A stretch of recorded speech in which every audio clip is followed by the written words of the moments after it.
our country and the whole world.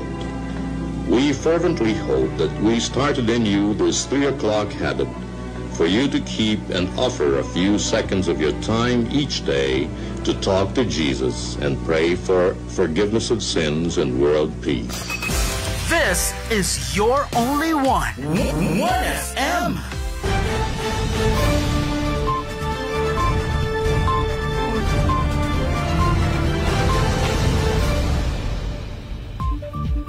Marajaw na hapon dakbayan sa Surigao. Welcome dire na sa programang 1FM Top of the Hour News.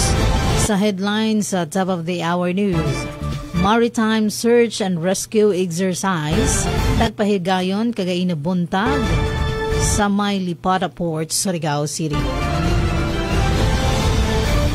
Sa detalye sa 1FM Top of the Hour News, malampuson nga gipahigayon ang Maritime Search and Rescue Exercise kagaina buntag Abril 28, 2025 dito na sa vicinity waters ng Lipata Port, Surigao City. Ang Maritime Safety Services Unit Northeastern Mindanao komitado sa pagpausbaw sa mga kapabilidad sa pagpangita o pagluwas aron masiguro ang kaluwasan o seguridad sa mga operasyon sa kadagatan suyod sa area of responsibility. Nahimong guest of honor and the speaker sa maong aktibidad mao si Vice Admiral Joseph M. Coime, PCG Commander, Maritime Safety Services Command. Nidya pa atol sa interview kagainang buntag. Ang activity po na tinatawag po namin dito ngayon is Search and Rescue Simulation Exercise. In fact, kinailight po natin yung mga sakuna na nangyari noong September 13, 2014 dito sa Surigao Strait involving the ill-fated Maharlika 2 carrying around 120 plus passengers. It is one part of my journey as Coast Guard Senior Officers. I am about to end my career this year. So I requested part of my sentimental journey to highlight those incidents of which I was then the designated commander of Task Force Maharlika 2, orchestrating the search and rescue efforts by the Coast Guard, by the Navy, the Air Force, Maritime Police, and of course linking up with the LGUs.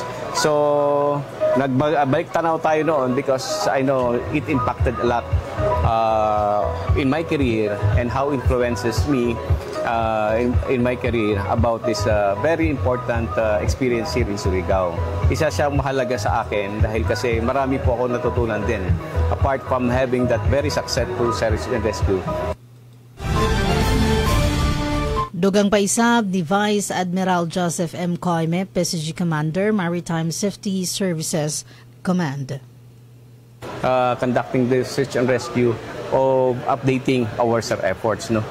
Isa sa mga updates po namin dyan is yung on how we are going to make the contingency for mass rescue operations. Ibig sabihin ng mass rescue involving 50 passengers or more like Maharlika 2, and then how we are going to consolidate all our resources together to respond in a situation, tapos i-localize base natin. So in the event that there will be a similar situation na ayaw naman natin mangyari, kaya nga may contingency tayo, so as we will know, on a flick of a finger on a card, we know how to react on a situation.